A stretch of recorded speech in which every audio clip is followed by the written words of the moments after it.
Querida igreja, é uma alegria poder estar aqui com vocês e dizendo para vocês que mesmo distantes, nós estamos aí próximos de vocês, nós estamos orando por vocês, tentando de alguma maneira fazer com que a igreja continue unida, continue servindo ao Senhor Jesus com seus dons e talentos. Que Deus abençoe você, igreja, abençoe você que é igreja e que a paz do Senhor Jesus esteja sobre o seu coração, casa e família. Deus abençoe.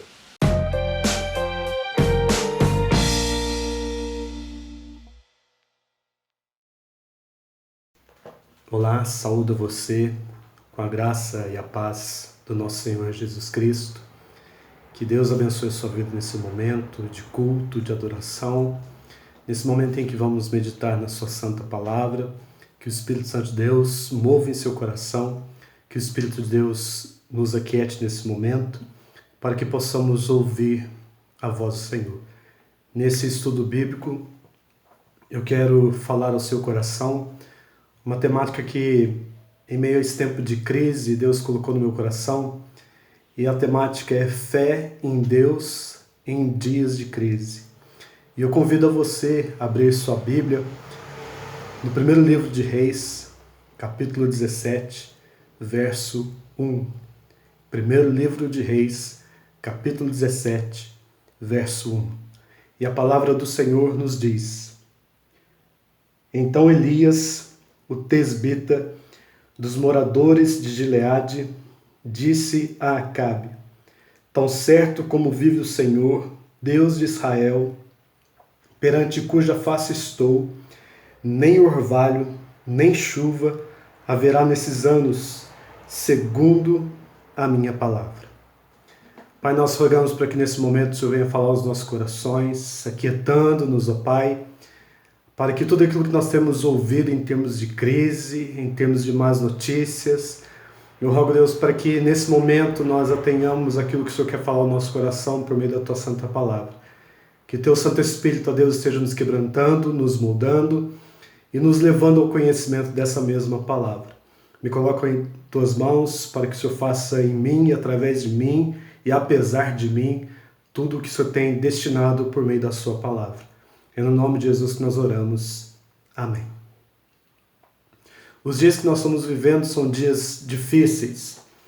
São dias de tensão, dias de apreensão, de muitas dúvidas, incertezas, com tudo aquilo que tem acontecido no nosso meio por causa do coronavírus.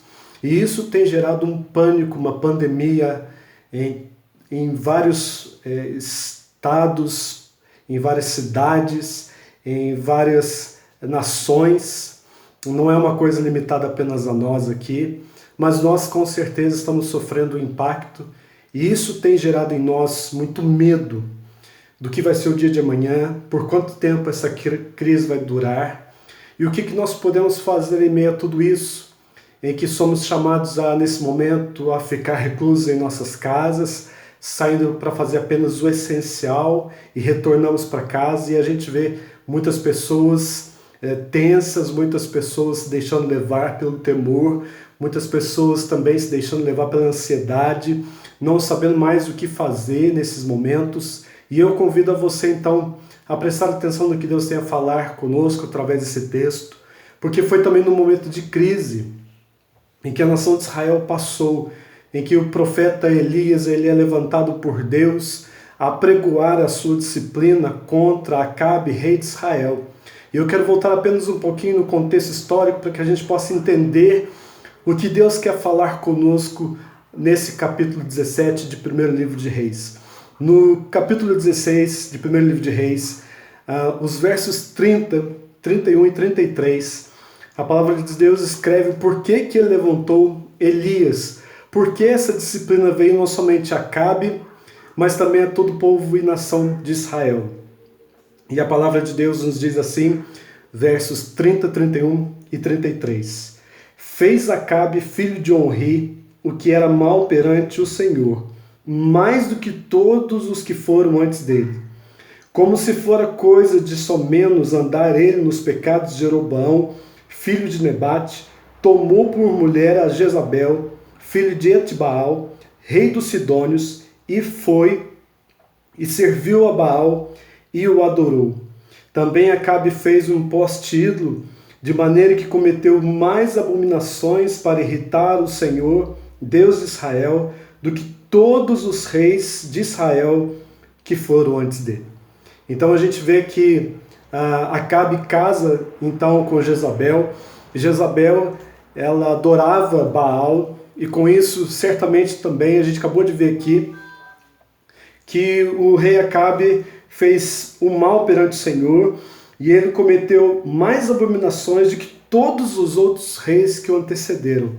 E com isso ele institui o culto a Baal, Baal que significa considerada a divindade responsável pela fertilidade, pelas chuvas.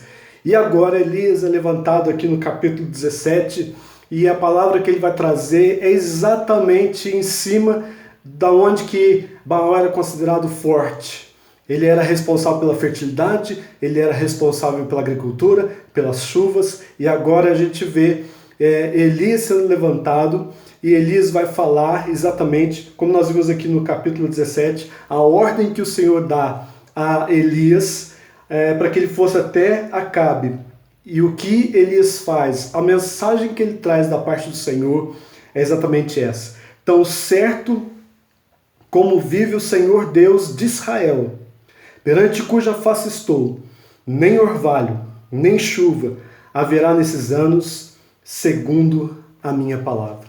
Então Deus vem, traz a disciplina e fala que a partir daquele momento, nem chuva, nem mesmo orvalho irá cair na terra de Israel, na nação de Israel, até que o Senhor então promova ali a sua justiça. E o que a gente vê a partir de agora então, é que mesmo Elias vendo a disciplina de Deus se cumprindo em Israel, mesmo Elias trazendo essa palavra que a partir daquele momento Deus ia trazer sua disciplina e não ia impedir com que a chuva caísse, mas não somente Elias vê a disciplina de Deus se cumprindo, mas ele também é provado em sua fé. Então a gente começa a perceber desde esse momento em que quando a disciplina do Senhor é aplicada numa nação, nem mesmo aqueles que temem o Senhor, eles escapam de passar pelas provações advindas dessa disciplina.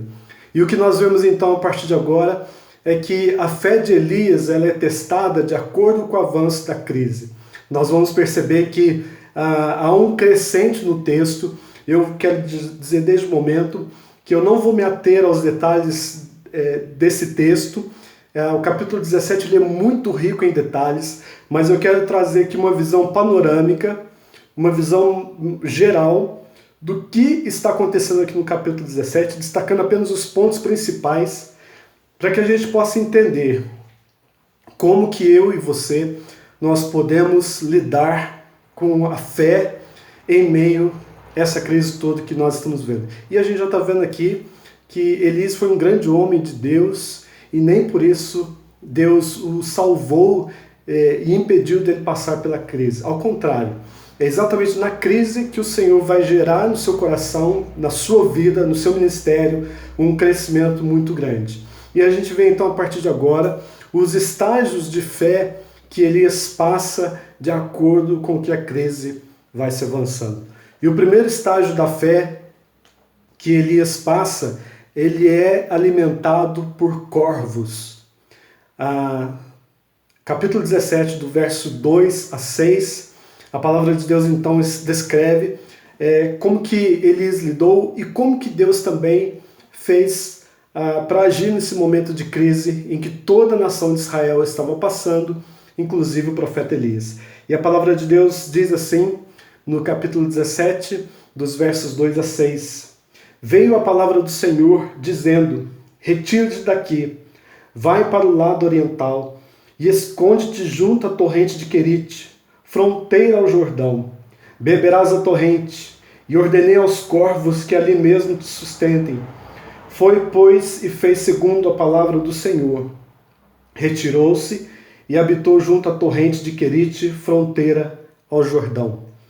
Os corvos lhe traziam pela manhã pão e carne, como também pão e carne ao anoitecer, e bebia da torrente.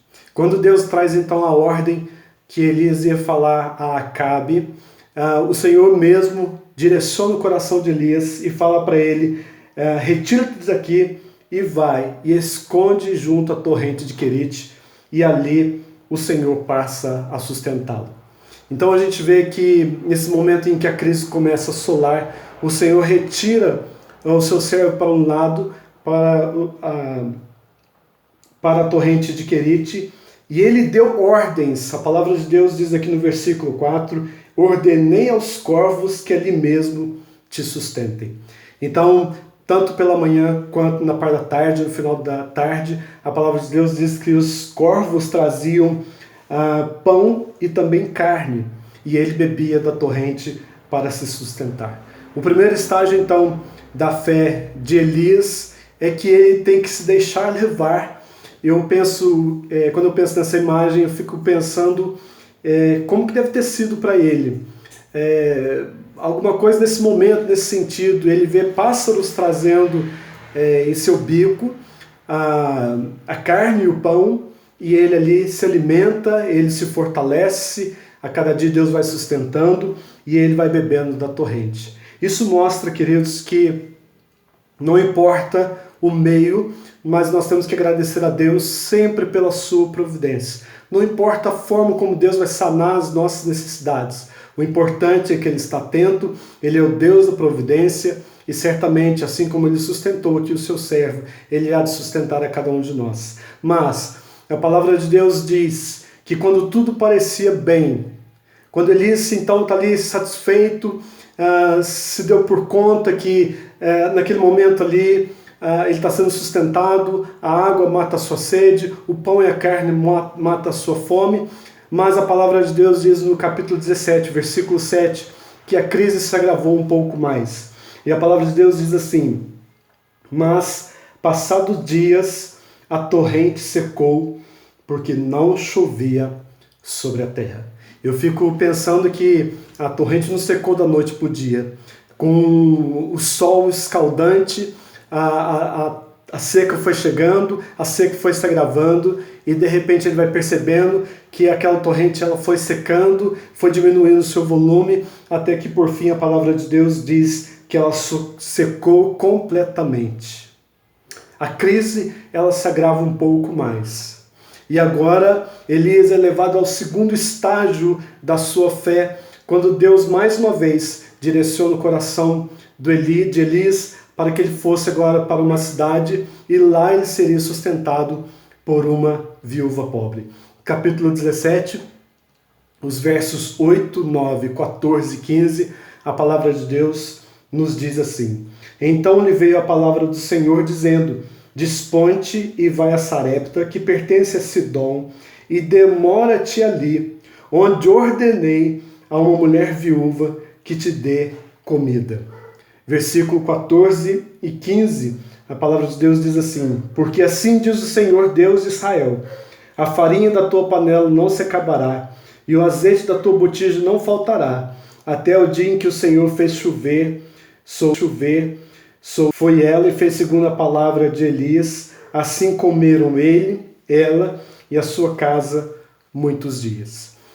O Senhor ordenou que Elias fosse então para Sarepta, e já aqui ele mostra que o Senhor estava no controle, assim como ele ordenou no primeiro estágio que os corvos alimentassem o seu servo, agora, mesmo antes dele chegar lá, ele já tinha ordenado e colocado no coração daquela mulher, daquela viúva, pobre, com seu único filho, ela pudesse então também sustentar o seu servo. E a palavra de Deus diz também no versículo 9, que a ordem era para Elias demorar ali. E é interessante que o decorrer do texto você vai lendo e não somente Elias passa por um teste de fé, porque eu fico imaginando quando ele vai chegando naquela região, na cidade de Sarepta, e ele se depara com aquele quadro, com aquele cenário, aquela mulher viúva, pobre, e ela está ali catando a madeira, os tocos para fazer uma fogueira, para preparar o último alimento que seria para ela e para o seu filho. Tanto é que quando o Elias pede água e ela vai buscar água, ele fala para ela, olha, e faz também um bolo pequeno para mim. E naquele momento aquela mãe, aquela viúva, aquela mulher, olhando para a sua condição, e ela fala para Elias o seguinte: tão certo como vive o Senhor teu Deus, nada tenho cozido. Ela está dizendo que tem apenas um punhado de farinha, um pouco de azeite na botija, e ela apanhou ali uns tocos para fazer ali a fogueira, e ela falou: vou preparar esse resto de comida para mim e para o meu filho, comê-lo-emos e morreremos. Aquela mulher, ela estava também com seus dias contados, a crise também chegou à sua região, a fome também chegou, ela tem apenas um pouco de farinha, um pouco de azeite, e naquele momento a fé dela é desafiada, quando Elias diz para ela no versículo 3, não temas, vai e faz o que disseste, mas primeiro, faze dele para mim um bolo pequeno, e trazei-mo aqui fora, depois fará para ti mesma e para o teu filho. Era um momento desafiador, em que o profeta agora está lançando o desafio àquela mãe a fazer aquela última refeição primeiramente para ele. É tirar da boca do filho para servir um homem estranho. Nós estamos aqui, a gente lê a palavra de Deus, a gente vê os relatos, a gente sabe, por exemplo, quanto tempo demorou essa crise, a seca. Ela demorou por 3 anos e 6 meses, conforme Tiago nos explica. E agora, mas isso é porque nós estamos lendo a palavra de Deus, nós temos o conhecimento dos dados. Nós sabemos que foi o Senhor quem ordenou o coração dela para servir o servo do Senhor, Elias.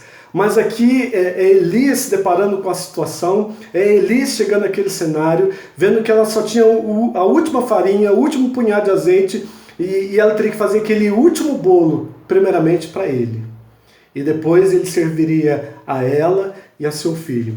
Mas o que é interessante é a palavra que Elias traz ao coração daquela mulher: não temas, porque assim diz o Senhor Deus de Israel: a farinha da tua panela não se acabará, e o azeite da tua botija não faltará, até o dia em que o Senhor fizer chover sobre a terra. Nós sabemos, 3 anos e 6 meses durou o tempo de seca em Israel. Mas quando Elias fala aqui para ela que não iria faltar o azeite, nem faltaria farinha, até que o Senhor fizesse chover sobre a terra, ele não tinha noção de quanto tempo ainda de crise iria restar. Mas ele vai, e o interessante é porque a mulher fez segundo a palavra de Elias, e a palavra de Deus diz aqui que comeram ela e a sua casa muitos dias. Da panela a farinha não se acabou, e da botija o azeite não faltou, segundo a palavra do Senhor, por intermédio de Elias. Então Elias teve que cumprir o chamado do Senhor, de se deslocar daquela região da torrente de Querite, e ir agora para Sarepta. Ele se depara com aquele cenário de seca, de devassidão, se depara com aquela senhora que está preparando a última refeição para o seu filho, e ele então lança um desafio a ela, que era para ela primeiramente fazer para ele, e que jamais, enquanto durasse aquela seca, o Senhor também iria sustentar a ela, bem como seu filho e bem como o profeta Elias. Mas quando tudo parecia bem, quando Elias se depara então com aquele cenário, ele está satisfeito, aquela mulher está sendo cuidada, aquela casa está sendo amparada, mas a palavra de Deus diz que quando tudo parecia bem, a crise se agrava de uma outra forma. A primeira forma que a crise se agravou foi quando chegou a seca e ele vai para a torrente de Querite. Quando a torrente de Querite seca, ele vai até a casa dessa senhora, em Sarepta, e ali Deus traz a sua provisão, permitindo com que eles tivessem o sustento. E como nós acabamos de ler aqui, a palavra de Deus então traz essa certeza de que não faltaria a farinha, não faltaria o azeite, até que voltasse a chuva a cair em Israel. Mas a crise agora ela toma outra forma, outra proporção. A palavra de Deus então diz, quando tudo parecia bem estabilizado, a palavra de Deus diz agora no versículo 17, depois disso, adoeceu o filho da mulher, da dona da casa, e a sua doença se agravou tanto que ele morreu. Aquilo que trazia mais alegria ao coração daquela mãe era exatamente seu único filho. ela já sofria a dor da viuvez, e por conta disso, sempre quando a gente vê uma viúva, na palavra do Senhor, a gente sabia que naqueles tempos a viúva era desprezada, não tinha o sustento ali do marido, de repente era o filho quem provia ali o sustento, e aquilo que ela tinha de mais precioso na sua casa, que era exatamente esse único filho. A palavra de Deus diz que ele se adoeceu de tal forma que ele veio a morrer. E a partir desse momento agora, Elias é levado a um outro estágio. Ele é levado a crer no impossível de Deus. Não que as duas primeiras formas de estágio não teria sido também um impossível de Deus. Eu não sei se você consegue imaginar essa cena de ser cuidado por corvos. Às vezes a gente lê a palavra de Deus, a gente lê e a letra é muito fria, mas eu queria que você entendesse que isso não é uma coisa comum, assim como não era comum também para Elias naqueles tempos. Então, não que isso também não fosse acreditar no impossível de Deus, assim como ele chega àquela região, vê a casa daquela mulher simples e Deus fala, eu vou cuidar de você através dessa senhora, através dessa viúva, e ele crê. Mas agora ele está se dando com um fato que é terrível. Ele vê o filho daquela mulher adoecendo e essa doença o leva até a morte. E agora ele é confrontado porque a palavra de Deus diz agora, a viúva então chegou para ele e falou o seguinte, no versículo 18. Então disse ela a Elias, que fiz eu, ó homem de Deus? Vieste a mim para trazeres à memória a minha iniquidade, matares o meu filho? Na concepção daquela viúva, daquela mulher, agora que ela perde o seu único bem, o seu único filho, ela vem e questiona o profeta. Então você veio aqui para trazer à minha memória as minhas iniquidades, você veio aqui para trazer o juízo de Deus, porque ela achava exatamente isso. Ela achava que o fato dele estar ali era para trazer o juízo aos pecados dela. E a palavra de Deus diz então que nesse momento Elias teve que lançar fé e crer que Deus é o Deus do impossível e que ele poderia resgatar e trazer de volta aquele filho. Então a palavra de Deus diz como foi a ação de Elias. Versículo 19 em diante, a palavra de Deus nos diz, ele lhe disse, dá-me o teu filho. Tomou dos braços dela e o levou para cima ao quarto onde ele mesmo se hospedava e o deitou em sua cama. Então clamou o Senhor e disse, ó Senhor, meu Deus, também até essa viúva com que me hospedo afligiste, matando-lhe o filho. E estendendo-se 3 vezes sobre o menino, clamou ao Senhor e disse, ó Senhor, meu Deus, rogo-te que faças a alma desse menino tornar a entrar nele. O Senhor atendeu a voz de Elias, e a alma do menino tornou a entrar nele e reviveu. Elias tomou o menino e o trouxe do quarto à sua casa, e o deu à sua mãe, e lhe disse, vê, teu filho vive. Então a mulher disse a Elias, nisto conheço agora que tu és homem de Deus, e que a palavra do Senhor na tua boca é verdade. Quando Elias então toma aquele menino, leva para o quarto onde ele estava hospedado, a palavra de Deus diz que o próprio Elias fica atemorizado com aquilo que ele está vendo. E ele chega a questionar Deus, até essa pobre viúva, o Senhor aflige matando-lhe o filho. Mas naquele momento ele estende a mão, por 3 vezes ele clama ao menino, clama pelo menino, e Deus opera um milagre, trazendo da morte e ressuscitando aquele menino. E quando aquela mulher vê que o seu filho restituiu a vida, ela chega para Elias e diz, nisso conheço agora que tu és homem de Deus, e que a palavra do Senhor na tua boca é verdade. O que nós podemos tirar de lição para nós, eu falei de uma forma bem reduzida, bem sucinta, não me atendo aos pormenores desse texto, mas o que, além da gente ter visto os 3 estágios da fé que Elias passou, de acordo com que a crise fosse se agravando, ele foi trabalhando a sua fé, exercitando a sua fé, e Deus foi levando a um outro nível. Mas o que nós podemos destacar ainda nesse capítulo 17, para nós encerrarmos então a nossa meditação. Primeiro destaque que eu trago, pensando na vida de Elias, é que Elias tinha uma vida de oração e de comunhão com Deus. Olha o que é descrito lá em Tiago, capítulo 5, versos 17 e 18, uma referência a Elias, dizendo o seguinte: Elias era um homem semelhante a nós, sujeito aos mesmos sentimentos, e orou com instância para que não chovesse sobre a terra, e por 3 anos e 6 meses não choveu. E orou de novo, e o céu deu chuva, e a terra fez germinar os seus frutos. A palavra de Deus então descreve que Elias, mesmo sendo um homem semelhante a mim e a você, sujeito às mesmas fraquezas, sujeito aos mesmos sentimentos, a palavra de Deus diz que mesmo ele recebendo a ordem, e Elias já sabia que a partir daquele momento em diante, Deus traria o juízo à nação de Israel juntamente com Acabe,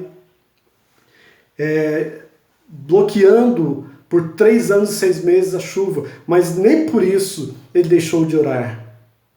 Ele orou e a chuva foi cessada.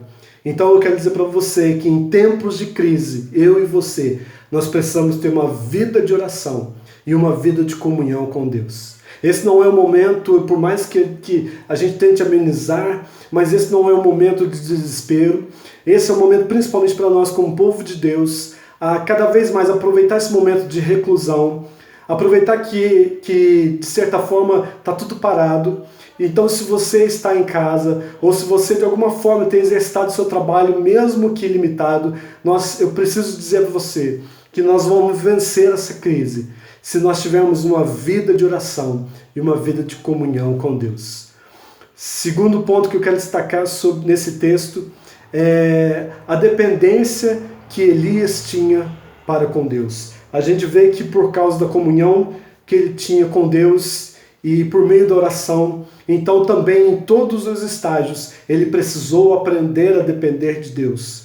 Ser sensível à voz de Deus. A gente viu em todo momento aqui que era Deus trazendo a palavra ao seu coração, mas era Deus também conduzindo os seus passos. De acordo com aquilo que foi se gravando, Deus vai conduzindo os passos de Elias, dizendo exatamente aonde ele precisava estar e o que ele precisava fazer.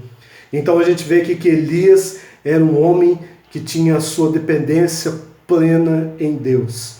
Nesses tempos de crise, eu e você, nós precisamos crer na dependência de Deus. Nós precisamos nos atentar àquilo que a palavra de Deus nos diz em Filipenses capítulo 4, quando a palavra de Deus nos diz no versículo 19 o seguinte: e o meu Deus, segundo a sua riqueza em glória, há de suprir em Cristo Jesus cada uma de vossas necessidades. Nós precisamos ter a dependência no Senhor. O Senhor é a nossa providência. Por mais que a gente olhe para os governantes, a gente está vendo que nem eles estão sabendo ao certo como fazer e o que fazer. Então a nossa dependência não vem dos governantes. A nossa dependência ela está no Senhor. E nós temos essa promessa que o meu Deus, segundo a sua riqueza em glória, há de suprir em Cristo Jesus cada uma das nossas necessidades. E o último ponto que eu quero destacar nesse capítulo 17 em especial, sobre a vida de Elias, era a fé que Elias tinha no poder do Senhor. Elias ouvia a voz do Senhor, mas Elias também cria. Em cada movimento que Deus direcionava, Elias cria. Se Deus está me levando para a torrente de Querite, Deus vai me sustentar, e o poder de Deus se manifestou ali. Quando a torrente secou, o Senhor levou aquela viúva de Sarepta, mas Elias sabia que o poder de Deus estaria sobre ele. Quando o filho adoece e morre, a única coisa que Elias podia fazer era clamar ao Senhor. E naquele momento em que ele clama ao Senhor, mais uma vez, a sua fé é exercitada no poder de Deus, que se manifesta sobre aquele menino e ele é restaurado da morte. Então eu quero dizer para você que em tempo de crise, nós precisamos ter a fé no poder do Senhor. Que Deus nos abençoe, que Deus abençoe sua vida, que Deus abençoe sua família, que Deus abençoe o trabalho de suas mãos. Nós rogamos em nome de Jesus, Senhor, que o Senhor venha abençoar nas nossas vidas, Agradecemos ao Senhor pela tua santa palavra. Essa palavra que vem trazer conforto e consolo aos nossos corações em tempos de crise. Nos ajude, ó Pai. Nós vimos aqui um servo teu, que ele foi conduzido em meia crise pelo poder do Senhor, na dependência do Senhor. E eu clamo, Deus, para que nós também, nesse tempo de crise, possamos exercitar a nossa vida de comunhão e oração ao Senhor. Nós precisamos, ó Deus, também exercitar, ó Deus, a nossa dependência para com o Senhor. E nós precisamos exercitar a fé no poder do Senhor. Nos ajude, meu Pai. Abençoe, meu Deus, esse querido irmão, ou quem quer que esteja ouvindo essa palavra nesse momento. Nós rogamos a providência do Senhor. Que o Senhor abençoe o teu povo. Que o Senhor traga, ó Deus, o alimento nessa casa. Que o Senhor traga, ó Deus, o dinheiro nessa casa, para que as finanças sejam pagas, para que assim, ó Deus, a vida consiga transcorrer naturalmente, apesar de toda a crise. Nós entregamos então ao Senhor, ó Pai, tudo o que nos traz apreensão. Ó Deus, nós estamos lançando sobre Ti, porque nós queremos que o Senhor tenha cuidado de nós. Assim nós oramos e assim nós te bendizemos em tudo, em nome de Jesus. Amém. Deus abençoe sua vida, Deus abençoe sua família, e que a paz do nosso Senhor Jesus Cristo, que excede a toda razão humana, que essa paz esteja guardando a sua mente e o seu coração em Cristo Jesus. Um forte abraço para você, fique na paz e até mais.